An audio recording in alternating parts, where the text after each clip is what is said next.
I have a special guest here, and her name is Nwadiogo. So welcome to International Wives of African Men. Now, I want to clarify because some people will think international wives means that you have to be married. But, you know, we talk about being married, but before you're married, you start a relationship.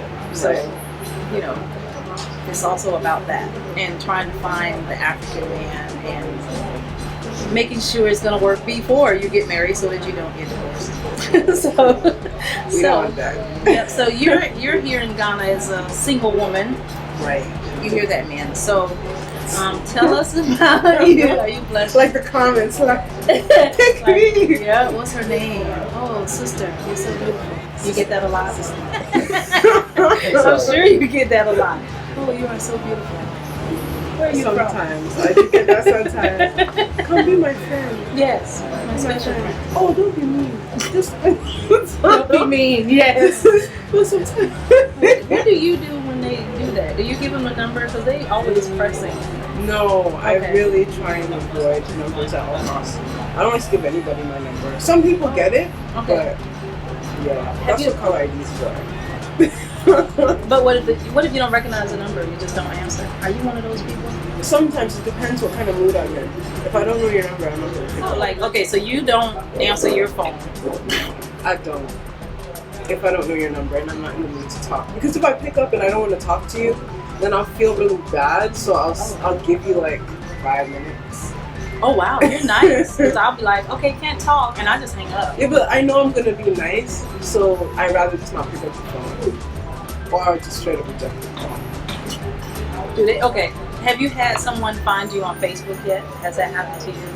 Yeah, people have found me on Facebook, but those are spammers, though, aren't they? Like, No, like you meet them here. I've had people go back and look up Latoya Brown on Facebook, and then they'll send me a message because I didn't give them my number. oh. So then No, I haven't heard that. These That must was be work. serious stalkers. Yeah. I give credit to that. No, they don't know. They did work. Good. If they could find my name, I would have to talk to them once. If you could spell it and find it, then I'll clap for you. That's true. For your name. Yeah. So, okay, so what's like the biggest challenge that you're finding in Ghana? Because you grew up in America, right? And also the UK. Yeah. So, 3 different worlds, including Ghana. So, I guess start with your background and your heritage and all that good stuff. Okay, so I was, but I'm not born. I was born in Maryland, Silver Spring.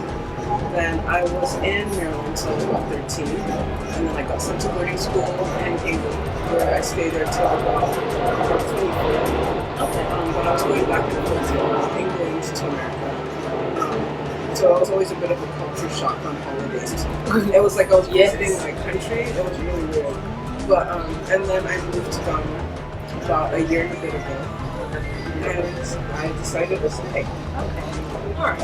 And then you were experiencing reverse culture shock. So how was it being in a boarding school? Because I can't relate. No wonder you're so formal. Really, Emma? Yes. Yes, it shows. It's like when we're talking on the chat and you're like, oh, excuse me, good morning. I'm like, girl, bye. You know, I'm like, what is this? Let's just get right to it. You know, that's No, the I'm American like that. side. In my head, I'm like, I just want to get to the point. Yeah. But then I just feel like, I don't want people to think that I only talk to them when I want to. But it's true. Yeah. Oh no, nobody knows my secret. Are you a Libra? What's your sign? January 20th. Capricorn? Is that what it is? Okay, I don't really follow that, okay. but when I used to, Okay. I was borderline Aquarius Capricorn. It depended on what horoscope you're reading. Oh, okay. I asked because you're like, oh, now people know my secret. Yep, we all know. So we're going to play that back at least 4 times. Or say that one part and play it back 4 times. Oh no, nobody knows my secret. Oh no, nobody knows my secret. Oh no, nobody knows my secret. Nobody knows my secret. So, but yeah, so now, okay, because I misunderstood because of your name. I thought you were part Ghanaian. I am part Ghanaian. You are? Okay. So tell me how that affects you and coming back here and only been here a year or so? Well, no matter where I am, I'm always a foreigner. And, even when I'm American, they'll say I'm more British. When I'm in England, I'm definitely American. When I'm here, I'm American or British or Nigerian because my father's Nigerian. Oh, okay. So you had two worlds. Wow, you have four going on. Yeah. So Ghanaian, Nigerian, British, and American. Yeah. Wow. But I don't have any legal right to England. I was going to, but it was a long process, so I left it. Okay. And like, how is it? How are the men lining up for you? Lining up. Yes. Like as far as what you like. Oh. Okay. I was just like, is there a line? There will be after this video. So, but like, how is it lining up as far as when they approach you? Are you liking more American style? Or more British style, or Ghanaian or Nigerian? Do you like the hustle of this, or more business-like of that? Do you have a formula yet? Yeah. No, I don't have a formula, but I do have preferences. Okay. Yes. Okay. Tell us your preferences. I like African Americans in my mind. In your mind? Yeah, I don't know many, so I can't say that I like them. I don't know many, so I can't say I do. But from television, which is awkward, from being African American myself to refer to television, you sound really Asian right now. But they're so tall and muscular. Okay, so you like tall men? Okay. Yes. All right. So finish telling me about these African American men in your head. So, what else about them do you like? Please don't say thug. Oh no. Okay. Yes. Oh. Sorry. No, but I mean, that's acceptable for when you're 12. Okay. Well, you'd be surprised. You're a 40-year-old and still looking for a thug. I'm not trying to babysit anybody. Right. Okay. Or bail them out of jail. Or give them rent. I'm really not about that. Okay, good. Good. That's a good preference criteria. So I like it. Okay. So, but you're here. So you're here in Ghana. So how's that shaping up with your preferences? Because I don't meet many African Americans at all. Anyway. Oh, well, I'm not saying African Americans are my preference. I like Nigerians. Okay. But there's a serious hesitation. Yeah, how do I fit this Put it on straight. the internet? Put it straight and raw. I have a cultural preference in Nigeria, which my uncle would probably object to. I actually like the Hausa tribe a lot, even though I'm Igbo. Yeah, but they're Muslims, so that kind of doesn't work for me being Christian. But they've just got this, I don't know what it is, but some sort of confidence or style or something about them is just, they're good. Okay.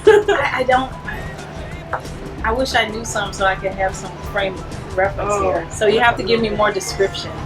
So if you were sitting here and he came up and he's from that tribe that you like, Hausa, right? Mm-hmm. So when he came to you, what do you think he would say to you that would turn you on and get you interested in to give him your number that's so secret? My number is actually really not that secret. If you really wanted it, you would find it. It's really easy to find. Okay. But whoa. But I mean, you want to give it, not him. Yeah, exactly. But I would give props if you actually went through all of that. I'd give you. Doesn't mean you would date, but I would acknowledge the effort. Oh, okay. Yeah, that sounds weird. So so go back to this house. Yes, the house thing. This is just based on the people I know from university. I don't know if this is representative of the entire tribe, but the ones I met while at university, they're just quite trendy, and they're quite trendy, and I like the fact that they're just well maintained. They're well groomed in my experience, and I think grooming is important, very important. Super. Okay, now you have to give me an example of the super grooming. Not to the point you're metrosexual. I don't want you to be prettier than me. Because I have a problem with that too. Yeah. So. But not that you're gonna think I'm gas. Not that I'm saying that I'm so pretty. I just don't want you to be prettier than me. So, I get it. Yeah. was I even going about? Sorry. So you were describing the Hausa man and how well groomed and trendy they Yeah, are. you know, like I like clean cut, tailored fit. Oh, and then you just touched on something that kind of comes up when we're on our show and on our Facebook page. Like, you said that they're Muslim and you're Christian and that won't work. So you wouldn't, you don't think that household could function as one? I think in theory it could function. Like, I mean, we're human beings, right? Yeah. So we're gonna wash the dishes and, you know, like things like that. Okay. That side would work. And I think it could even work as far as your personalities, because my ex was Hausa, so I've already dated a Muslim, and it worked out fine. But in terms of future, like I'm very, very like strong with my Christian faith. So if I'm raising kids in a Muslim household, if the man is a practicing Muslim, his religion in theory is supposed to override yours. In terms of the kids are going to be Muslim. Even if you divorce, the man gets the kids, not the woman. So that would be difficult for me, because it's like, how do I teach them about Jesus if I have to teach them about Prophet Muhammad according to their beliefs? So you're saying that in your devout Christianity, that because it says in the Bible that that's what's supposed to happen, that you wouldn't try to teach the children in any way? Like, you wouldn't say, okay, Dad, you just taught them, so on Monday I'm going to teach them about, or Sunday we're going to go to church and learn about Jesus. So you wouldn't do that? You wouldn't? No, because in terms of Christianity, I wouldn't want to sow any seeds. As you know, the church would probably put it like, if you're going to do church talk, I wouldn't want to sow any seeds that's contrary to God into their spirit. So, for even the fact that you're growing up in that influence means that I'm still going to be accountable in terms of judgment day. I'm still going to be accountable for exposing you to that. Oh, I see. And if you end up being a Muslim, if you choose to be a Muslim, then I was part of that. So how would I be able to live with the fact that I took you down that road? Oh, I see. Okay. Yes, you're very devout. Because, you know, most people, they would just be like, they wouldn't come from this angle. Right. And then I've even seen people come from the angle of, well, you know, at the end of the day, it's still God. Like, all of us, we can call him whatever name, but it's still one God, you know? I used to be like that. That's why I dated Muslim in the first place. I thought it was the same God. But as I studied the Bible more, I came to the understanding that it's not.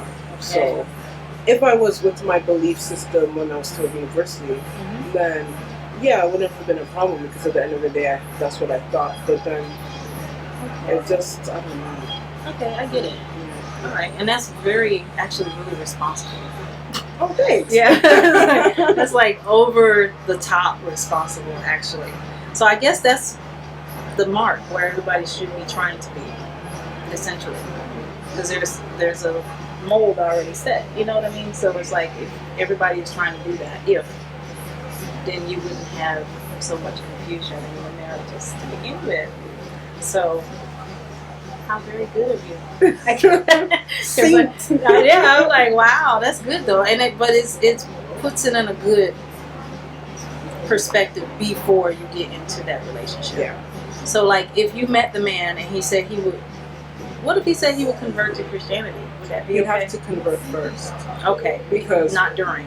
No, because the thing is, like, in general, men make a lot of promises. Yeah, that's true. That's very true. You can be like, oh, I'm a convert. I'm like, okay, let's get married. All that's like, well, actually, can be bothered. Then I'll be stuck. I haven't heard you speak anything about the Ghanaian man at all. What's your take on the Ghanaian man?